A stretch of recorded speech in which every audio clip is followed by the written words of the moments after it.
British Columbia Institute of Technology acknowledges that our campuses are located on the unceded traditional territories of the Coast Salish nations of Musqueam, Squamish, and Tsleil-Waututh.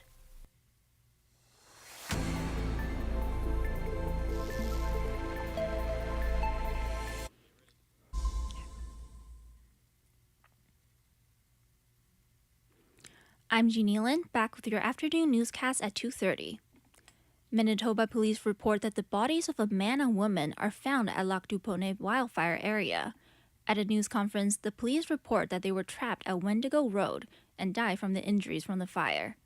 They asked residents to avoid the active fire area and that there are no additional reports of other unaccounted people. In local news, a high school teacher in Coquitlam is reprimanded for discriminatory remarks regarding racialized communities and LGBTQ identity. Evgeny Vladimir Melnik was teaching a comparative civilization class when he referred the Black Lives Matter movement protesters as animals. School District 43 issued a letter of discipline to Melnik, and he will undergo sensitivity training. Metro Vancouver announces an adult toilet training program to combat the issue of wipes being flushed down the toilet. This causes millions of dollars of damage to the city each year. The city reminds the community that disposable wipes only belong in the garbage, even if they are labeled flushable. A man pleads guilty to fatal attack on a security guard at UBC Okanagan campus in February of 2022.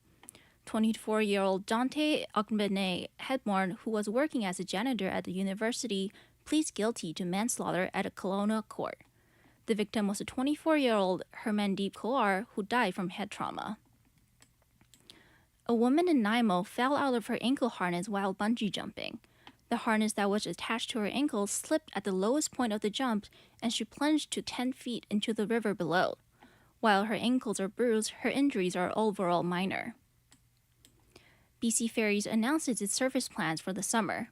Between May and September is the busiest time of year, and BC Ferries has added 1,000 extra sailings across its high-demand routes, especially the ones between Metro Vancouver and Vancouver Island.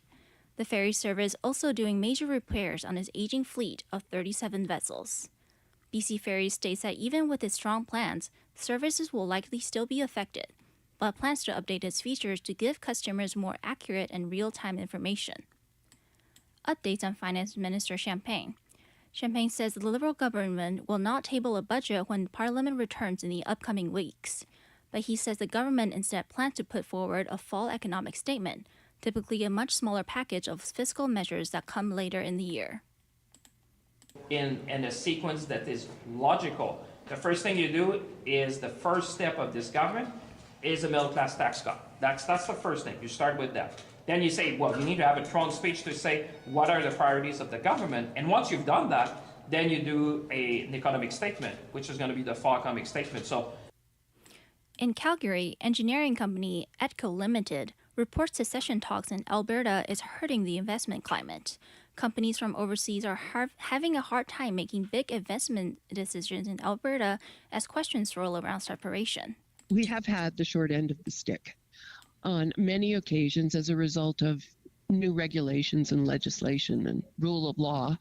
But I'm a big believer that this Prime Minister wants to change things, and I think we need to sit down and work together. Amongst tense relations with the United States, Canada's big three telecom carriers report that they are taking in less revenue from international roaming this year.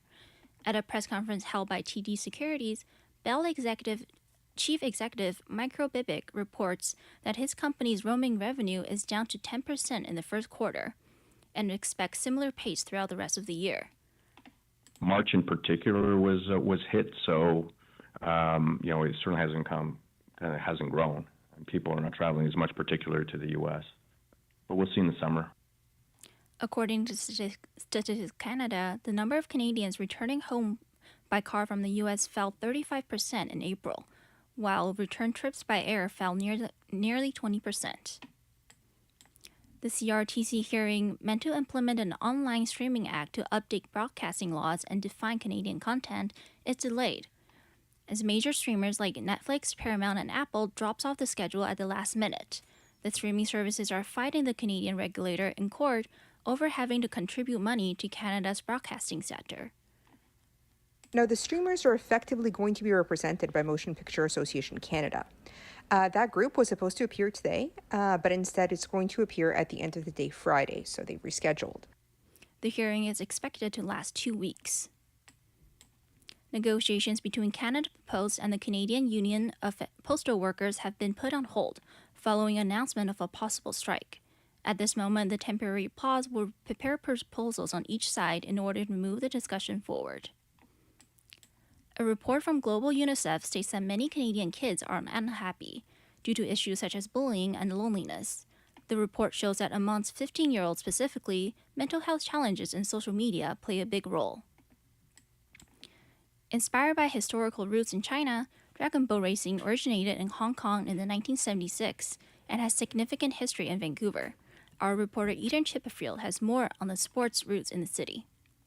Dragon boating origins span back thousands of years in China, but found a home during the Expo 86 in Vancouver. There were prominent anti-Asian sentiments in the city at the time. Dominic Lai, the Senior Development and Marketing Director of Dragon Boat BC, speaks about bringing dragon boating to Vancouver. So what the local Chinese community did is they partnered with the Hong Kong government to get dragon boats shipped to Canada for the first time for exhibition races at Expo 86. And from that original gift of 6 teak boats from Hong Kong, the city of Vancouver started running dragon boat races in 86. The Concord Pacific Festival is the largest dragon boat event in North America. It will run June 20th to 22nd this year at False Creek. Eden Chipperfield, BCIT News.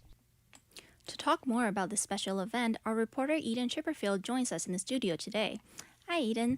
So when are the dragon boat races happening? Yeah, so thanks for asking, Jeannie. So basically the dragon boats, there's lots going on in the next month and a bit. So there's the Vessi 500 race that's happening on May 31st. That's a Saturday at False Creek. There's over 120 teams who will be participating. And then there's the Big Dragon Boat Festival, which is the largest in North America, which is occurring from June 20th to 22nd, which also has free admission for those who want to go see it. Cool. And if someone is interested in getting involved in dragon boat racing, how can they? Yeah, for sure. So dragon boat racing is open to everyone, and there are lots of opportunities to get involved at the Creekside Community Center and the Dragon Boat Paddle Center as well, which is located in False Creek, and everyone is welcome. Thank you for joining us, Eden. Thank you for having me. In U.S. news, protests are ongoing at a Senate Health Committee hearing, attended by Health and Human Services Secretary Robert F. Kennedy Jr., who was outlining his budget plans for 2026 in order to align with President Trump's priorities. The protesters were chanting, "RFK kills people with hate," but the hearing was paused and multiple protesters were escorted out of the hearing. The budget I'm presenting today supports these goals and reflects...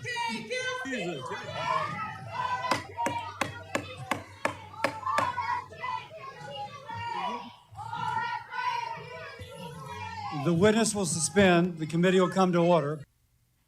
A Los Angeles district attorney speaks out after his office lost bid this week to prevent the Menendez brothers from being resentenced. One day after the Menendez brothers spoke to the judge via video hookup from prison, admitting to murdering their parents and saying their actions were criminal, selfish, and cowardly, LA County DA Nathan Hochman, who's been opposing their release from prison, says that's a start. I believe that the Menendez brothers have started down the path of fully accepting responsibility for all their actions. The judge giving them 50 years to life means a parole board will decide on their possible release, but that could be many months down the road, if ever. Governor Gavin Newsom could also grant them clemency. Alex Stone, ABC News, Los Angeles. Updates on President Trump's visit to the Middle East. While attending state dinner in Qatar, President Donald Trump says he is hoping the nation helps reach an agreement with Iran over nuclear programs. It's a perilous situation, and we want to do the right thing. We want to do something that's going to save maybe millions of lives, because things like that get started and they get out of control. I've seen it over and over again. Metro Vancouver is expected to see high chances of showers and possible thunderstorms over the rest of the week. Additionally, high wind is expected to appear on the weekend. That was your major newscast at 2:30. Thank you for listening. All right, 3.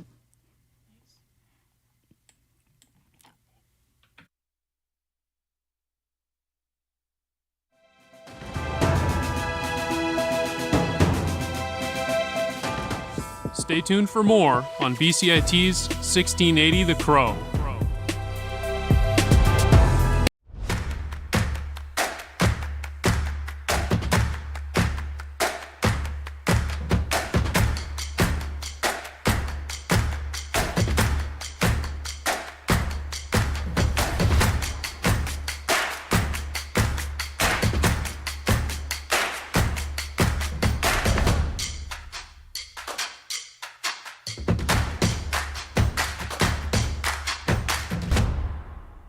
Everything is changing to digital. Everything is online.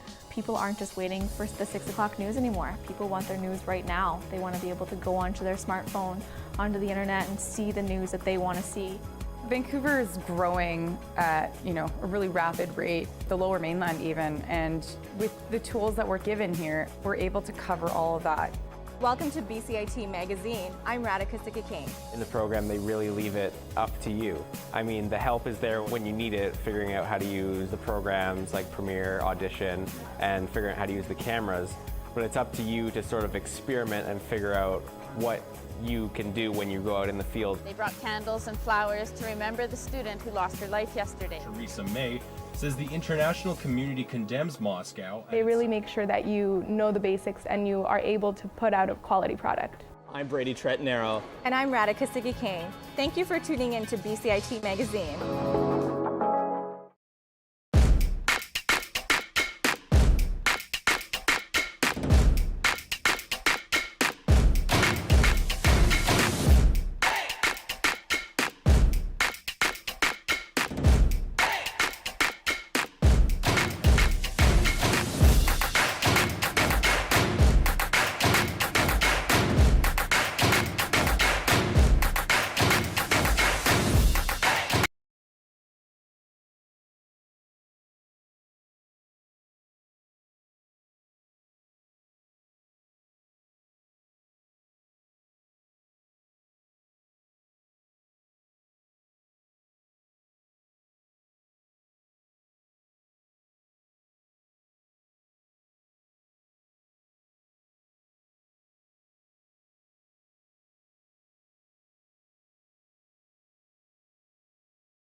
Good afternoon. I'm Avi Boulay, and these are your sports headlines at 2:45.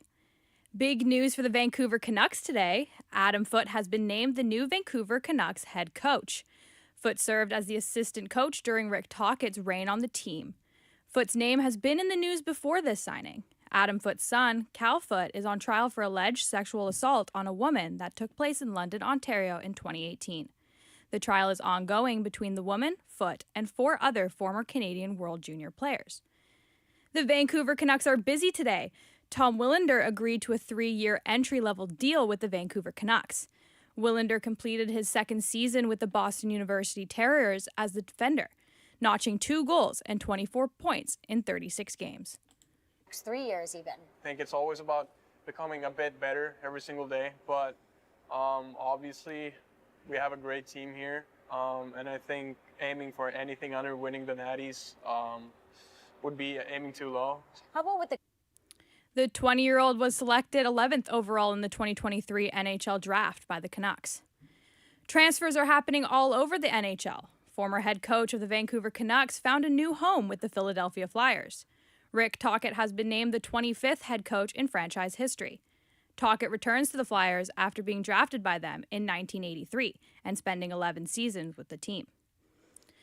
As the Winnipeg Jets, Toronto Maple Leafs, and Edmonton Oilers fight for the Stanley Cup, some newcomers say the playoffs help them feel part of Canada's identity. Milinkovic Ivanov came to Winnipeg 2 years ago to escape the war in Ukraine and says he joined a fan club and made new friends thanks to the sport. It's not only fun, but also it helps to feel more secure, more Canadian, more integrated. It kind of decreases or even erase those boundaries, those limits the newcomers normally face. Ivanov says watching hockey during playoff season can help newcomers find a new community. Moving on to the CFL, the BC Lions returned to Vancouver Island for their first of 2 preseason games. Reporter Matea Hukalak reports on the exciting first game. Langford Starlight Stadium will host the BC Lions for the preseason opener. Langford hosted a Lions practice last summer as a part of their Touchdown Pacific tour. The sold-out game will be held on Victoria Day and features live music and performances. Matt Baker, the senior manager of communications and content for the Lions, says the preseason opener is a chance for rookies to shine. I'm not quite sure how many veterans you'll see play, other than a change of location, which is fantastic. Starlight Stadium is a pretty impressive spot. It's intimate. The fans will be right on top of you. That part will be different, but on the field remains to be seen. But I think it'll be a lot of young Lions trying to stand out that day. The BC Lions will have many events paired with games throughout the city of Vancouver as their season progresses. Matea Hukalak, BCIT News. Matea Hukalak joins us in studio now. So Matea, are there any standout players this season for the BC Lions? Yeah, absolutely. So Nathan Rourke, the quarterback, will definitely be watched over the season, especially now that he's coming back after a season in the NFL. And then head coach Buck Pierce came back, came in 2024. So he'll be watched in terms of strategies with the players on how they can improve. In particular, though, James Butler, the running back, is going to stand out this season as he returns from Hamilton. People will be really interested to see how his strategies are on the field during this season. Perfect. And what can we expect from the team this season? From what I've heard, the team is expected to have really great things this season. They've looked to been able to correct some weaknesses they've had in past seasons. Matt Baker, the communications senior manager, mentioned that people can expect a team that's maybe a bit nastier on the defense, a bit more aggressive on the defense, and by stopping the running and rushing the quarterback, which is some things that they've had in previous years. Perfect. Thank you, Matea. That's all I have for you at 2:45. Join us for more sports at 3:15 with Riley Cunningham. Stay tuned for more on BCIT's 1680 The Crow.